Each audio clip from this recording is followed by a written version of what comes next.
Lumière Kabulo TV, Lumière Kabulo TV, Lumière Kabulo TV. Réflexion avec R9, Fabrice R9, Fabrice. Mobali Madeo, Balingaka, moi c'est Lolenga Ninyango, Nengosa Salanga Yeleki Makasi, Kabulo TV, yo, Lumière Kabulo, réflexion. Réflexion, double CD Fantomas,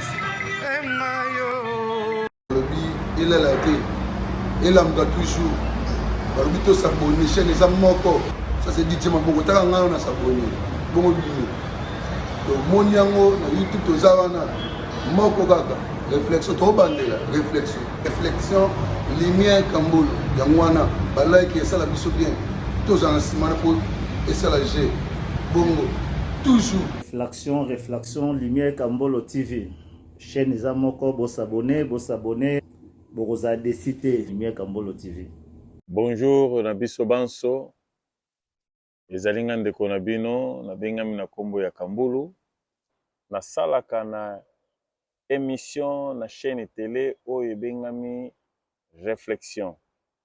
Chaque samedi na 19h30, beaucoup Tabiso Kuna na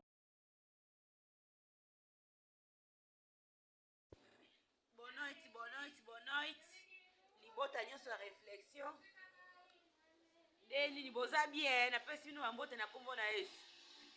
nga mpe naza bien nzambe azobatela kimia pendesa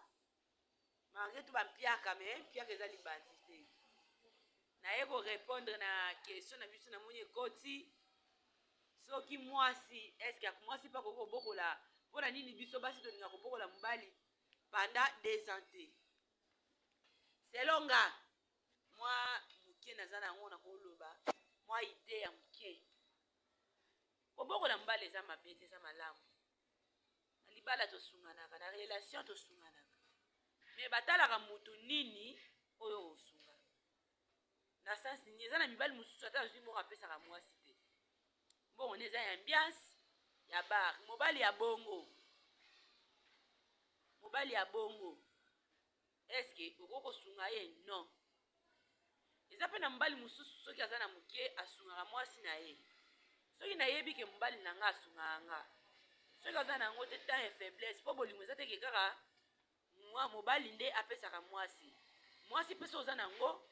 ozoteka soit ozosala okoki koyede mobali na yo na temps oyo aza na yango te na temps ya faiblesse akondition ke mobali wana mpe asungaka yo mobali wana azwa charge na yo mobali wana akipaka yo ere namoni mpe mobali na nga aza nango te wi na kosunga ye na kosalisa ye temps ya faiblesse na ye nga mpe na kosupporte ye esalaka bongo na volet wana c'est comme nzambe deja asala makambo yango apesa makambo nyonso epa mobali eza droit na bango fo babokola biso malgré tout mokili yango ebandeli lelo ebaluka pardon ekomi ozomona mwasi na gouvernement mwasi boye mpo égalité ekota nango ezala so teke mosala mobali akosala mwasi akosala te ekoma misala presque misala ebele oyo toyebaka basi bakoma kosala mpe na sansi wana me na ka ya kosunga wi na kosunga mobali na ngai soki ye asungaka nga condition yango wana mpe na kobokola ye exagere teke 2 ans mpona nini yo oza mobali nzambe apesa makolo 2 misu 2 oza na courage na kosupporte yo mwa 1 mois 2 mois 3 mois 4 mois 5 mois 6 mois yake ozobela condition yango wana ozobela oza na moya kobima te nga mpe mwasi ndo nakobundana kosesunga na ndako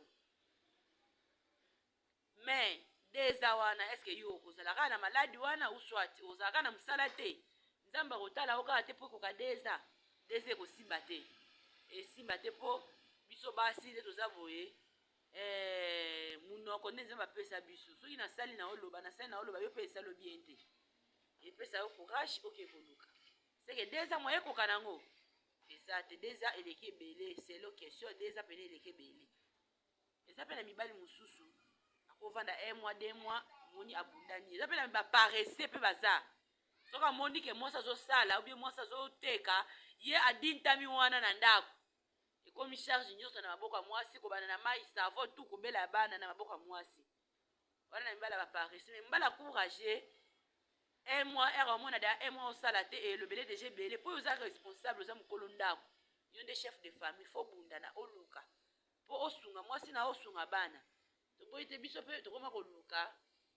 na sansi nini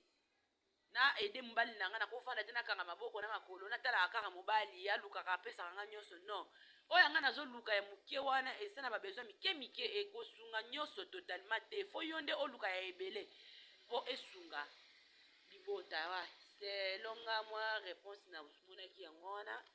merci botika malamu tokutani na question mosusu baréponse ekoya kaka tokopesa